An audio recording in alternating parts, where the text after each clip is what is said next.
You've been seeking answers from every dermatologist, doctor, and all over the internet, wondering what on earth this unbearable skin issue is. You know something's up, and you've been suffering and silenced for far too long. This podcast is going to bring awareness to the brutal reality that is topical steroid addiction and withdrawal syndrome. It will give you practical mental and physical tips to help you along your journey and provide you the strength you need to push through each day. You'll hear from real people battling this illness, as well as experts in the field, and I'm also going to share with you what's happening as I battle and conquer TSW. You are not alone, you're not crazy, and you will heal. If there's one thing I know, it's that anyone going through this hell is a warrior. My name is Jennifer Powers, and I welcome you to TSW Journey to Healing. Okay, I'm so excited for this episode. I am very excited to welcome my very special guest, Daisy. Daisy is a friend of mine through the community, as is many of these TSW podcast interviews that I get to bring on these amazing guests. And today we're going to talk about Daisy's journey, a little bit about her business venture with her very good friend of the very, very popular brand name that you may have heard of if you're on Instagram and you follow Itch and Bitch. We're going to talk about that. We're going to talk about all things itchy, all things TSW. So thank you so much for taking the time to be here. I just so appreciate you being on the show. Thank you so much for having me. I'm so excited. We've been arranging this for a while. I'm very excited. Seriously, it's like been so nuts. I mean, you guys, and I so appreciate your patience. It's a little crazy with all the time zones and all the amazing people in the world, but I appreciate it. So for those of people that have never heard your name before, don't know anything about Itch and Bitch, why don't we just start from the very beginning and just tell the listeners, you know, who you are, your name, where you're from, and like what sparked your TSW journey, I guess you could say. Okay, so my name's Daisy. I am from Southwest London. About 3 years ago, I was always a long-term eczema sufferer. I suffered from eczema for as long as I can remember, was always treated with steroids. And then about 25 years old, so I'm now 27, nearly 28, things weren't working anymore. And I kind of looked into it and came to a realization that kind of the treatments I was using, everything like that, wasn't what I thought it was, let's say. And through that, I kind of started sharing my eczema journey online.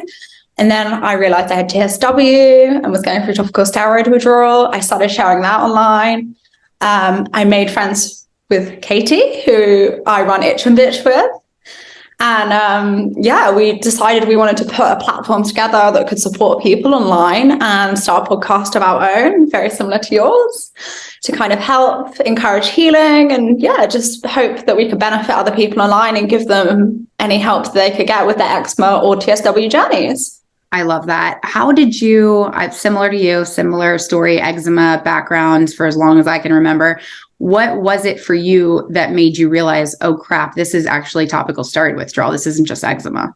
So funnily enough, when we started Itch and Bitch, I knew I had eczema. I'd always had eczema. And we actually had someone on our show. I had Be the Brave. So Bethany, I'm not sure if you know Bethany. We had her on our podcast. And she was going through topical steroid withdrawal, and there was a lot of stuff she was saying. And you could see during the podcast, I got very quiet. And there was like this realization of like, wow, crap. Like, I think this is what's happening to me. And I went away from that podcast, and there was like a couple of days where it really like resonated with me. And I got really depressed, and I was thinking, maybe I'm just going to stop.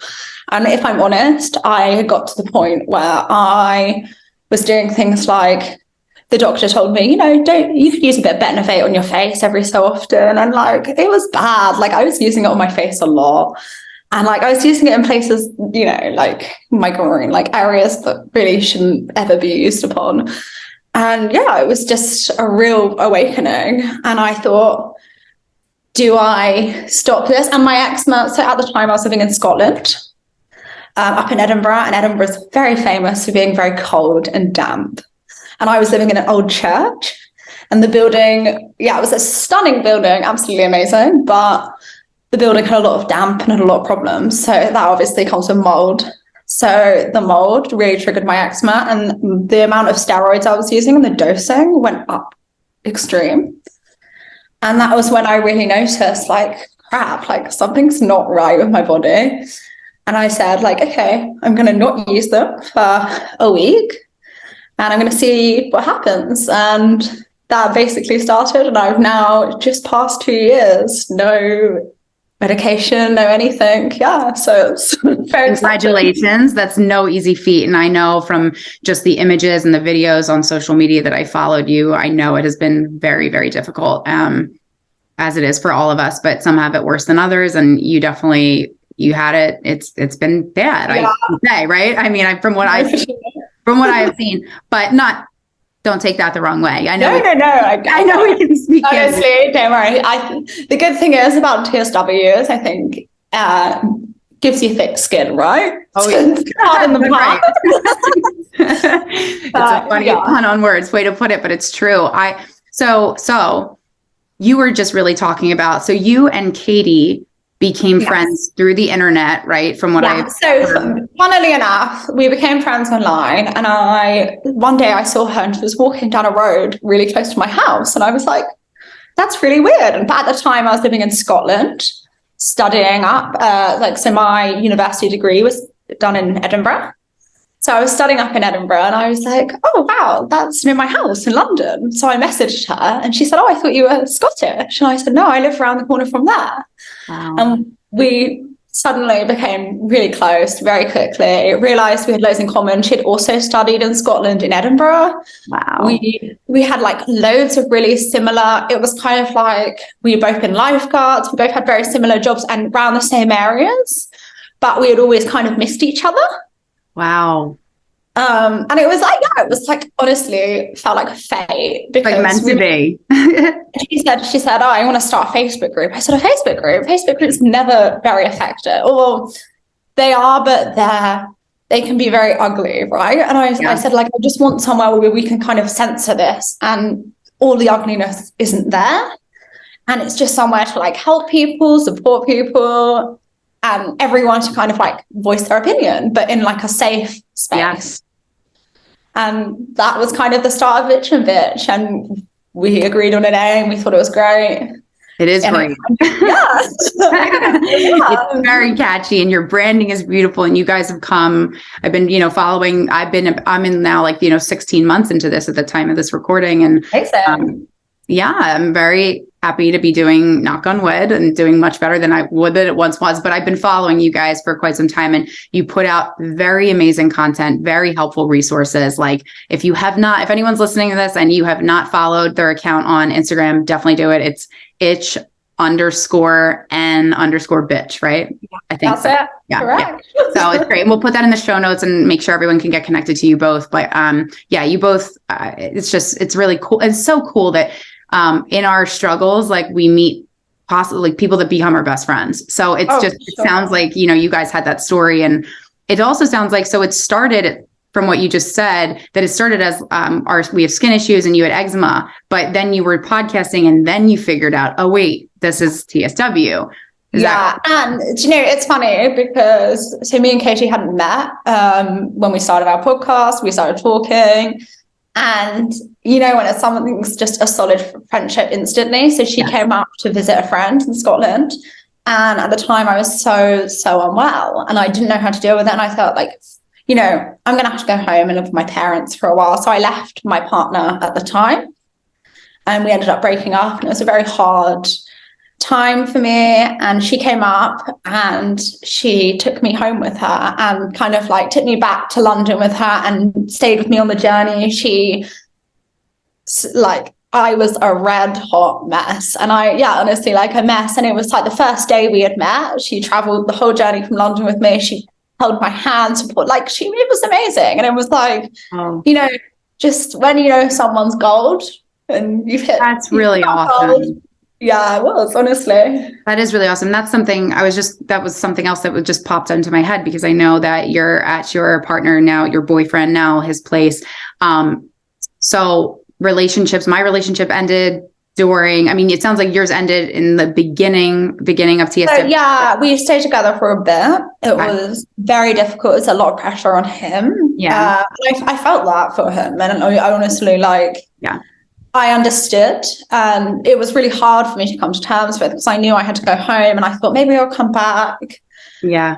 You know, you're hopeful. And again, when I look online, this is what, funnily enough, someone was saying to me the other day. Someone said, "Oh, when I Google your name, all of the articles are like Tinder. Oh, I went on a Tinder date and I was." and I was so funnily enough, the famous article of me online is that I went on a Tinder date, or I matched someone on Tinder, and we were meant to go on a date, and he said, "Oh, show me your social media." And I said, "Oh, let's meet first." And he said, "Oh, no, show me." And so I sent him my social media, and he unmatched me about an hour later. No. Yeah, so it's like a very famous, so I got in a lot of this. Oh my gosh, I need to check this article. I cannot believe that. That is it was hard. And so like dating for me was a really like, it just didn't happen for a long time. I was very depressed, very at home with my parents. My mom at the start was bathing me, changing my bed sheets every day. It was hard for my parents as well. Like hard for a 25-year-old to not be able to do anything. Absolutely. Yeah. So yeah, I mean, really, and yeah, going through relationships are hard in general. And then you add something like this to it. And it's just, especially for us people that are younger, you know, I'm in my 30s, you're in your 20s, like it's puts a lot of pressure on a relationship for both you and the caretaker, the person that's taking care of you. But now you're with another partner and you're still not, I don't want to put words in your mouth, but I'm not healed at all, you're not healed yet, right? So I'm curious, and I'm sure many people listening would be curious, that are single or are thinking of looking for their partner and finding their person, when we don't know when the end date is, when the healing will be, you know, finally here. Like, I would love to hear you talk about that, like what the process was like when you were like, you know what, I'm just going to put myself out there, I'm going to date. Like, how did you find each other and what was that like? So, you know, I think dating is really hard anyway. I went on a few real hit and miss dates, and you really have to put yourself out there and be vulnerable. Yeah. And, you know, I'm very lucky because I'd gone back to work, and I work a really amazing job. I work in hyperbaric oxygen therapy. Oh, very cool. Yeah. So I work in a hyperbarics clinic, which is amazing. Very similar to ozone therapy, which I've seen you've been doing. Yes. So it's very similar vibe. Yeah. Just not invasive kind of thing. Cool. And I just thought, like, you know, I'm back at work. I just, that's something I really want for myself. And for a long time, I didn't feel like because I was so ill and unwell, I didn't feel like I deserved love, or I didn't feel like I was kind of worthy of it. And I kind of like said to myself, look, you're going to have to put yourself out there at some point. And we matched on Tinder, of course. That's great. And funnily enough, he was very quick to say, like, let's not talk for ages. Let's just go on a date tomorrow night. And I was like, okay, cool. We went on a date. And again, I think I'm very lucky because my work, we treat a lot of long COVID patients, and I treat a lot of cancer patients. And I think for me, that's been a real lesson to learn the importance and like empathy, vulnerability, and kind of learning about yourself.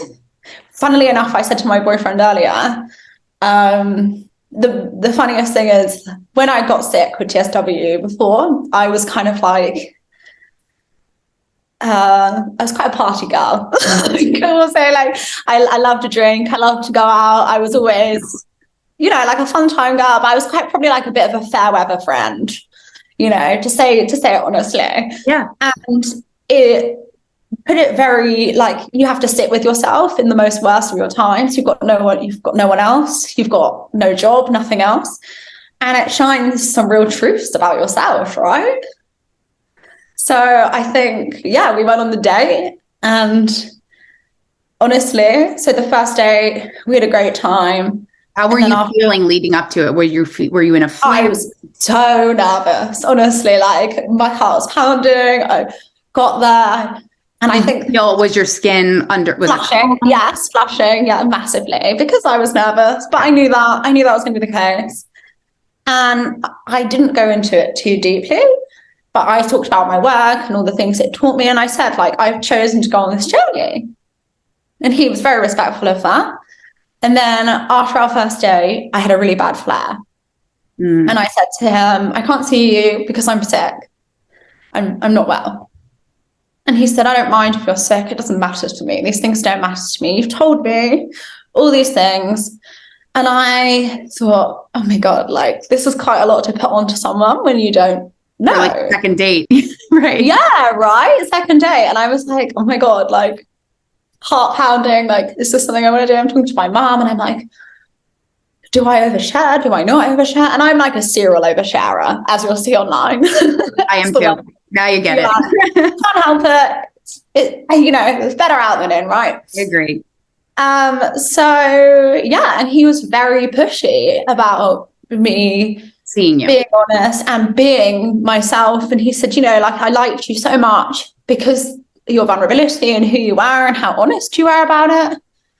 And, I can't fault him. He has been the biggest caretaker of me for these last, I had a bad flare this last 3 months. It's been really hard again. And I had such a good point. Like I was in LA, I visited friends, I did loads of good things. My skin was amazing. And I was like, I think I've hit the nail on the head. Like I thought I was out of it. After our first day, it just went like a downhill. And props to him because yeah, it's been incredible. Like even at Christmas, we hadn't been dating long and he is half Cypriot. So as I'm currently in Cyprus, and he said, let's go to my house in Cyprus for New Year's.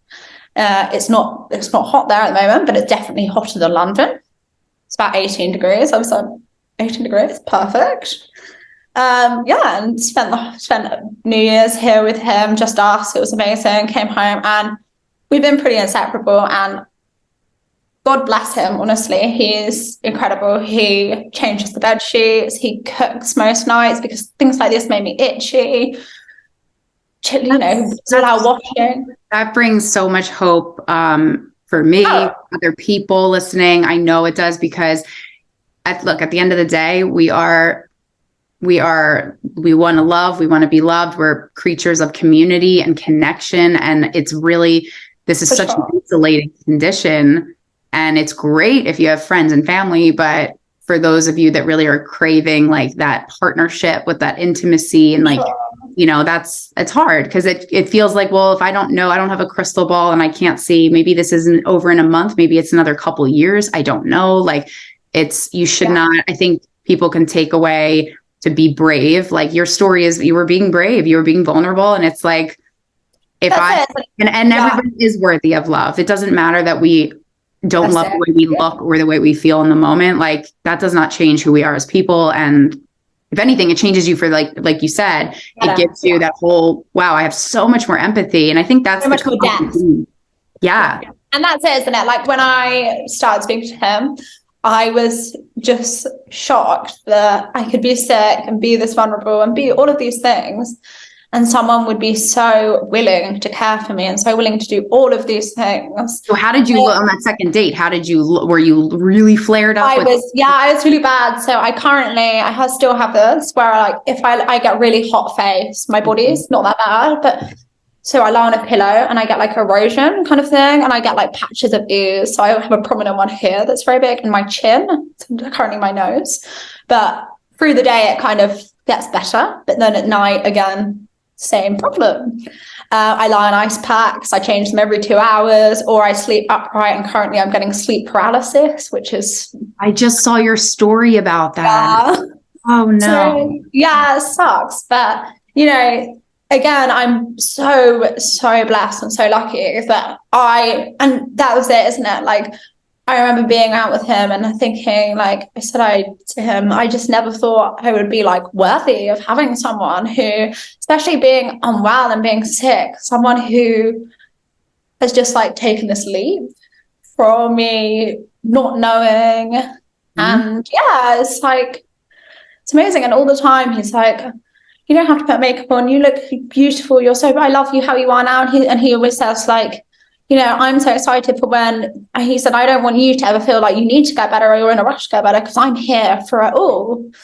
And yeah, I know, honestly. Oh my gosh. Yeah, I feel so, yeah, it's very overwhelming as well. It is overwhelming. That's like a beautiful person that sees, I mean, that's the way we're all supposed to be. You're supposed to see past all of those things and look at the person's heart. But it is in such a superficial, filtered society. It's so easy to like look at the next shiny object or the next prettier person, or, you know, and it sounds like he's a really good one. So I'm so happy that you guys found each other. That's really awesome. And it's a, you know, it's a little ad for online dating. Anybody that's like giving up on that, like, know that there is, I know I have friends that are still in amazing relationships from that. So, you know, where there's a will, there's a way, and there's always like options out there for people that want to give it a shot. But I think it's really brave of you to see. I mean, I'm trying to put myself in that situation, like the second time ever being with somebody and you're feeling like not your best.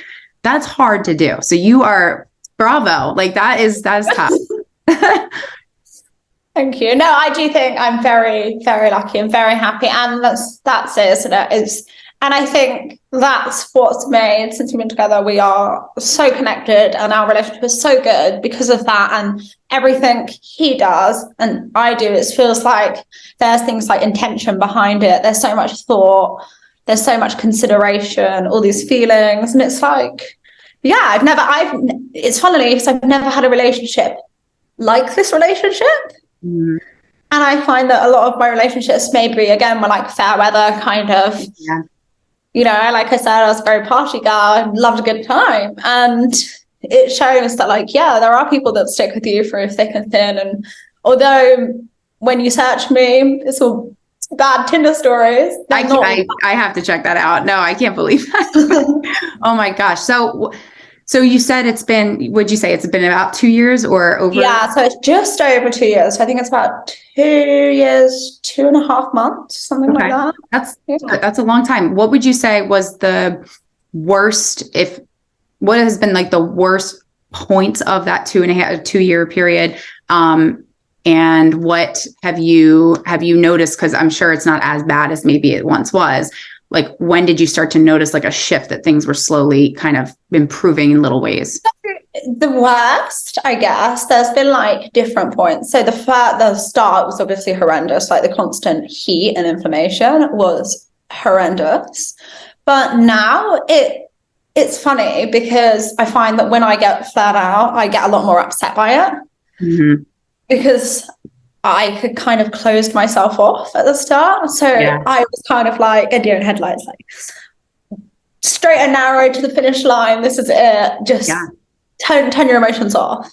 Yeah. And now I'm back to being like an emotional, vulnerable person. So feeling these flares, and it's like reliving all this trauma. So I think about a year and a half, I noticed that the burning itch really stopped, in that sense that I wasn't constantly like ripping myself to shreds. And I had a really long time. Wait, what point was that? About a year and a half? A year and a half. So about 18 months. Oh, that gives me hope. Okay. Yeah, no, honestly. Not that we should all compare. Everybody's different. We can't do that. But yes, the itch is so ungodly unbearable. Yeah. So now I get kind of like random, like almost like hivey itches for like a couple of minutes, but I've got this thing and I know that kind of like the itch lasts about 90 seconds in different areas. So I kind of close my eyes and count, and I just like rub and like, you know, wait till that 90 seconds has passed is kind of my thing. But I don't tend to have the constant burning chronic itch that I had for so long. And I noticed that go about like a year and a half, maybe just after that. Mm-hmm. And again, like I said, now I have, again, these like hot patches on my face, and I find them so upsetting because I'm not rubbing my face, I'm not itching it. It's my body doing it to itself because the skin's so thin. Mm-hmm. So for me, that psychologically has been really, really hard to deal with. And it's also really hard. It's all hard, but when it's on your face, that you know, because when we were connected in this big giant community, and there are people that don't have it on their face at all, and I know everybody wants what they don't have, and it's so easy to be like, oh, you're so lucky because I have this, but when it is your face, that is your, like, that's your business card, that's your hallmark, it's hard to want to look anybody in their eyes and like, you know, and that's it, isn't it? And I think what I put out online This is very obvious. Like, I think there's quite a lot of articles again about me when I had eczema hepaticum, and all of it came off my face, and my whole face was oozing, and it was swollen, and it was like, right, I looked like I just walked out of a fire. Like, that's what they said to me when I went in A&E. They thought I'd come out of a burning building, and I was thinking, oh my God. But again, I can see when you search someone's name, and it's scary to think, like, yeah, my pictures on Tinder are very deceiving.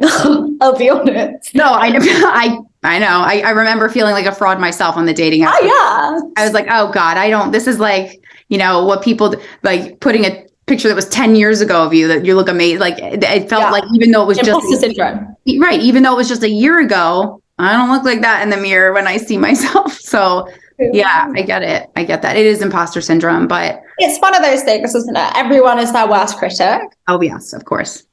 And I think this has taught me to be very kind to myself. And again, I think before meeting my partner now, I found it really hard. I was very cruel, and I was a very rough critic.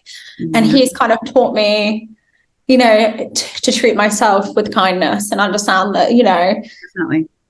These things aren't as important as people think. And, It's so true. And it's so easy because we're on Instagram and we're on social media. It's so easy to see all the perfection everywhere, but it's just not real. And I think it's so when I got to, the Itch and Bitch account, I'm like, my God, this is so refreshing to normalize in one of your like tote bags or one of the, remember the things, the apparel or whatever. It's like normalize troubled skin, normalize problematic skin, because it is so true. Like, it's not even because we have skin issues. When you really do look around, the statistics are so high. I think it's like, I think it's 89% or something, like 90% of people have a skin condition. Everyone is ashamed of something. It's like the shame of body hair in women and things like that. Scars, seeing your pores, all of these things, I think people feel shameful. It's true. And it makes sense. It's the largest organ that we have. And it's an elimination organ. So if there's anything going on inside and it needs to come drawn out through the skin, like, of course there's going to be issues. The problem and the frustration is that there's just so like little studies known about it, whether it's diet, environment, stress, blah, blah. It's probably all of the things, who knows what. And it's just so easy to get so pissed off and be like, I want an answer already, Jesus. Like, so that leads me to another question. When all these 2 years, what are some of the things that you have tried? I mean, I know you now work at that's so cool. Hyperbaric oxygen. That's so, so cool. I know people that have done it and seen incredible results with that. Yeah. So I definitely saw incredible results with that. So before I had done elimination diets, tried every diet under. Did you really do them though? Did you really stick with it? Because yeah. I did them militantly. My mother was a ball and chain to me. She wasn't letting anything go past. I tried a lot of diets. I tried a lot of like. And you didn't notice anything?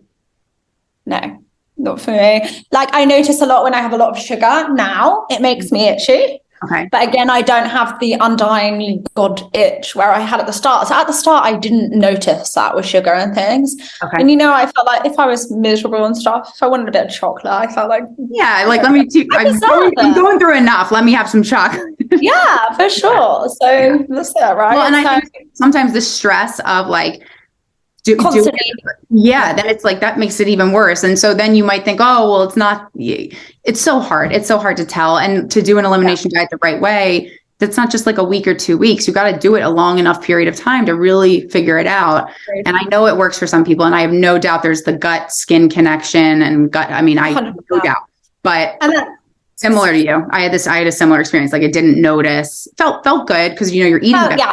Exactly. Felt good, but skin-wise, no improvement. I was still a hot mess, to put it through. So funnily enough, my boss, his wife, reached out to me because she was also suffering with TSW because she had been on a biologic and had steroids given to her after going on a biologic. They ran a hyperbaric clinic around the corner from me, funnily enough, just by chance. And again, a very lucky chance. And they said, oh, well, would you want to come and like have a go? And actually I posted pictures of me before and after having a chamber instantly. And it's crazy. Just like all the red and the heat, it just drops out of your face and all your body. Massively. I'll send you a picture after. I would love to. Yeah, I would love to put that on the blog and everything. Yeah. No, I was told, so maybe in the UK, it's different because I looked into it here and it's really, like you said, it's for cancer patient or people that have like really serious MS. wounds that they need to heal and stuff. And although we're cut up and I'm like, I have a lot of wounds, I think, but it's not the same. And they were like, no, you don't really qualify for that. Which is a bummer because I'm open to trying anything and everything all the time. Yeah, and I was excited about it, but I've heard incredible things. Do you do this regularly now? And I currently haven't in a while because I'm here, but before I started working there, I was doing it every day. Wow. I would take the weekend off and I would do 5 days a week, sometimes in a hard chamber, sometimes in a soft chamber because we had both at my work. And I would do it every day, sometimes for 90 minutes, sometimes for an hour. And I noticed a massive difference in healing. We also have salt therapy. Yeah, we do too. Mm-hmm. So I was doing salt therapy with it, which massively helps. And I noticed a difference quite quickly. Within 3 months, I was able to do normal things again. And I was like, oh, my life has come back. And it was like a big realization. And after a while of working there, after a while of attending this clinic and getting to work here. So I knew everyone that was coming. And his wife basically said to me, like, oh, would you ever think about working here? I was like, I haven't worked in ages. I would love a job. I would love to get back to work. Yeah. And for that reason as well, my boss and his wife are so understanding and so supportive and so amazing because they've been with me my whole journey. That is so special. And it makes it so meaningful what you do because it's helping you, it's helping other people. That's so awesome. I think, so you tried like the elimination diet, you tried these products, probably that product, this thing, that thing. Yeah. I went through products. Yeah. And so what's your honest feeling about it? Like, so for me, I haven't done the hyperbaric, but you saw that I was doing ozone this Friday. Very similar. I'll do my third treatment in a couple days, which is, I don't know. How are you finding? I don't know. I mean, overall I'm doing well. So it's hard. It's just hard to tell. I will tell you the only thing that I've really seen like a night and day difference, and I'll be going there in like an hour or so from now. I go multiple days a week. I go to I do infrared sauna. Love an infrared sauna. There's a place that I go to where I do that. I do red light therapy and I do cryotherapy. So, but out of all those things, the sauna, which I sit in there, I try to sit in for like an hour. It's usually 40 minutes, 50 minutes. It is unbearably itchy in the first 10, 15 minutes, like unbearably. Yeah.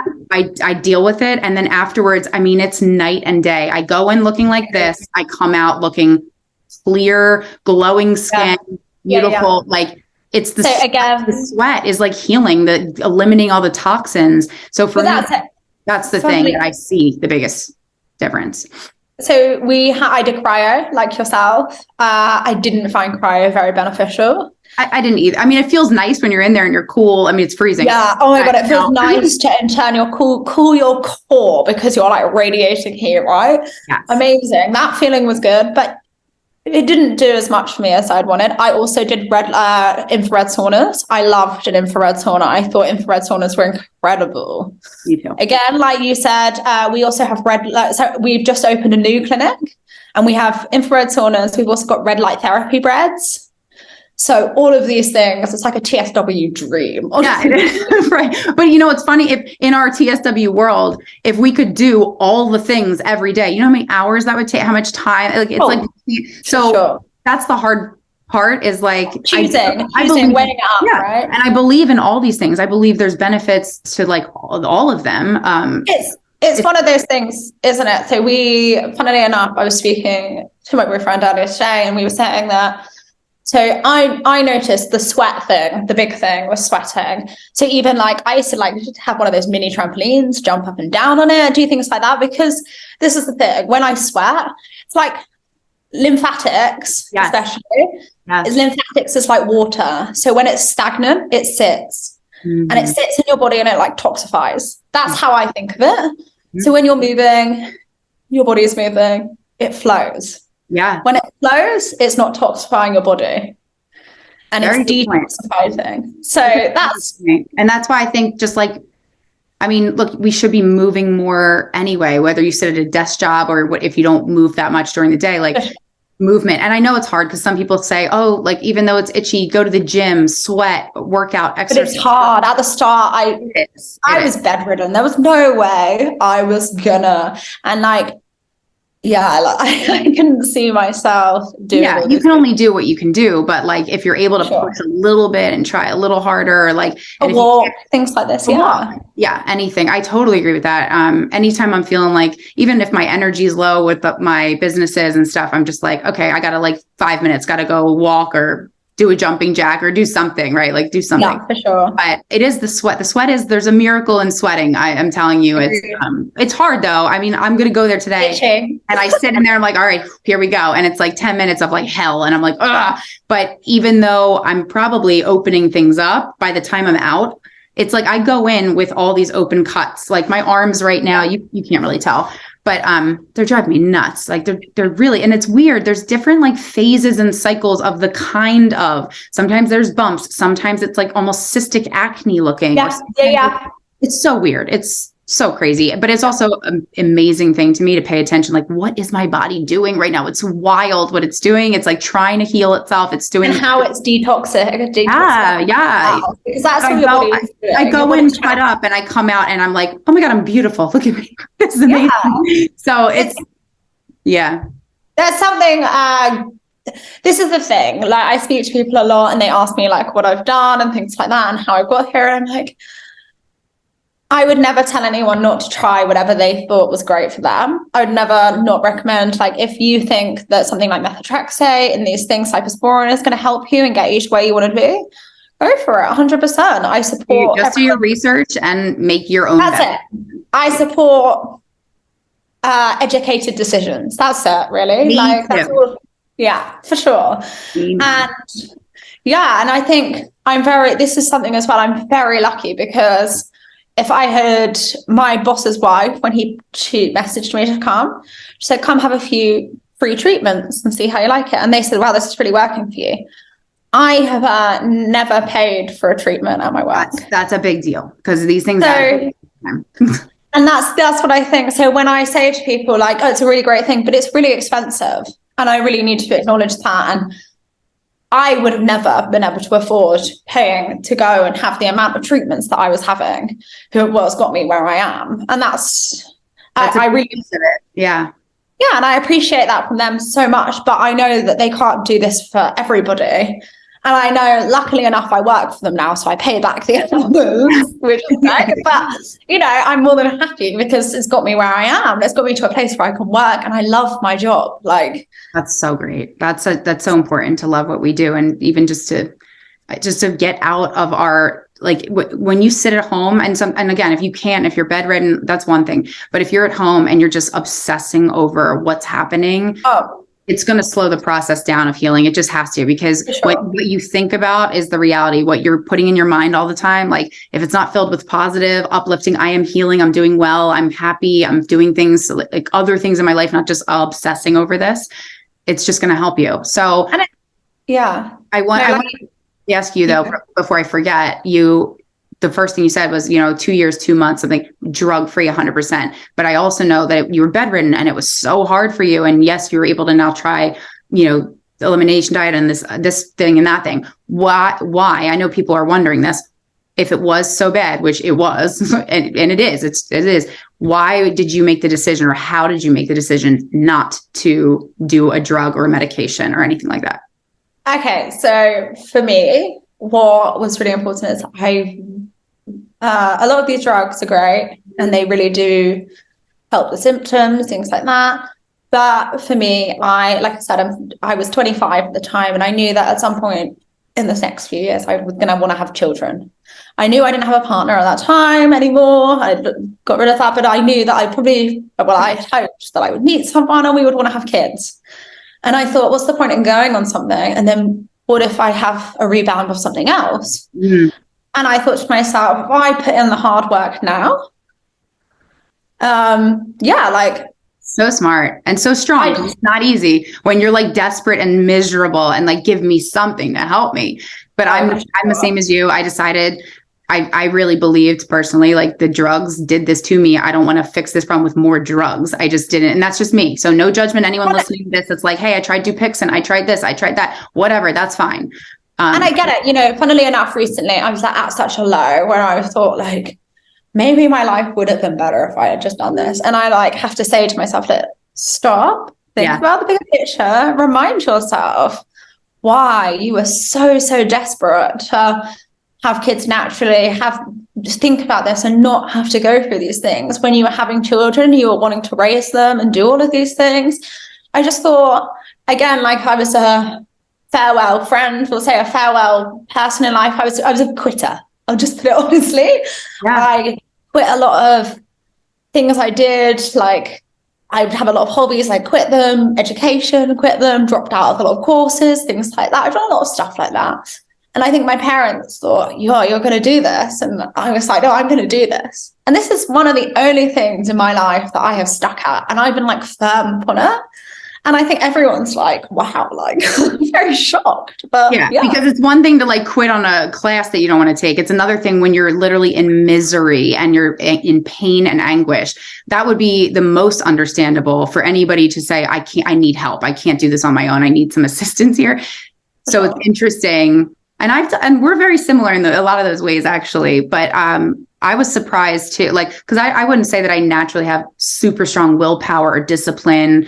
It's helped me in life, yes, but like I've done similar things, like you've said. It's just you get to a point where you're like, this is the only way I'm doing this, and that's it. Sure. Decision made. I'm not changing my mind. I don't care how bad it gets. Like it's not easy to do that. So I got to give both of us credit for that, and anybody else listening who's done that. And also, you still get credit if you take any kind of drug to help you still, because this is for sure. This is one of the hardest things you'll ever have to go through. Period. There's not many things that are really a lot worse than this. I don't think. I think it's pretty up there. So before I like wrap things up with you and let you go, what piece, I always like to end it and like ask people like, what's something, whether it's a piece of advice, a suggestion, a tip, or just wisdom that you would impart on somebody listening that really relates to you and your story, or is just going through this like we are? I'd just say tomorrow's a new day. This is like, I've been through a lot of bad days, but you know, treat every day like a new day is my advice. I love that. And not even every day. Like, don't you ever notice too? Like, not even every hour later. Not even every hour is the same.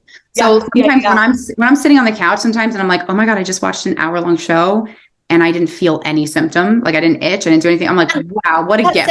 That's even amazing. At the beginning, I remember being like oozing and being like, oh my God, like I'm so uncomfortable.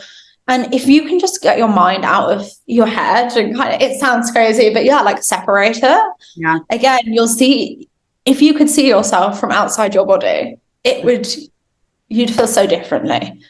And you'd give yourself so much more love and empathy. And that's what I found really hard at the beginning. I couldn't give myself the love and care that I felt like I deserved. And now I know that I did deserve that and I am worthy of that. Like I said, I really struggled at the beginning, and I struggled recently, even like dating and things like that. And just be kind to yourself because you really are deserving. I think that's such amazing advice. And you know as you were saying it, what came to my head in my mind was like, so interesting that we're kind. It's like we're kind to ourselves when everything's going well, when we feel our prettiest, when we're making money, when we feel like we're a part of society, when this or this or this or this. The time we need the love and care and kindness the most is when we're in pain and when we're struggling. Right. And yet that's when we don't give it to ourselves. That's just the opposite of what it's supposed to be like. So like, yeah, you don't have to like who you see in the mirror. You don't have to be comfortable. You can be miserable and like cursing at God, like, why me? But that's like the opposite of what is going to help. Yeah, of course. Yeah. And you know, that's again something I'm very lucky to have, because I work with a lot of cancer patients and long COVID patients. It's the rawness and the empathy that has taught me so much to how vulnerable and just vulnerability. Yeah. It's such a lesson to teach you. And I think you being around those kinds of patients and people that have like serious, like some deaths, some of them have It puts everything in perspective, and you're like, wow, okay, everybody's got something, and it could always be worse. And for sure. like people are like, everybody's worthy of feeling happy and good and being around people that are kind to them. Like, I totally agree with you. Oh, this was so good. I feel like I could talk to you for another 2 hours. We'll have to have you back on, and definitely keep us posted with the progress and the relationship and Itch and Bitch. And I'd love to get her on too. One time we'll have you both on maybe or something. That would be so awesome. That'd be really fun, for sure. The evolution of your brand. And that's just, it's so great. So can I take a picture of us? I'm going to put it on Instagram. Yep. All hot and sweaty over here. No, you look gorgeous. Don't worry. Perfect. Thank you. Yes, amazing. and I will make sure as soon as the social media stuff gets uploaded, you'll get tagged and shared away and all that stuff. And I just want to thank you so much for honestly, like being as vulnerable, putting yourself out there, you and Katie, like doing what you're doing. It's making a huge difference. And I'm speaking for everybody when I say that. So I really mean that. And I adore you. And I'm glad that this shitty situation brought us together. Yeah, me too. And your podcast's amazing. Literally, funnily enough, I was showing my boyfriend earlier and I was like, you need to listen. I was like, it's so good. Yeah, no, honestly. Thank you. That means so Incredible. much. Thank you. I appreciate that. Well, listen, you have an amazing day. Continue the healing journey. We'll chat. Enjoy your infrared sauna. Oh, thank you. I'm very excited. Your ozone therapy straight after? Yeah, tomorrow for that. So amazing. Enjoy. It was lovely to meet you. I'll speak to you soon. You too. Sounds awesome. Bye. Bye. Thanks so much for listening. Please remember to subscribe, leave feedback, and share the show. Together, we will spread awareness and bring an end to topical steroid withdrawal. Don't forget to check out helpful resources on the blog, and be sure to grab your copy of the one and only TSW journal at tswjourneytohealing.com.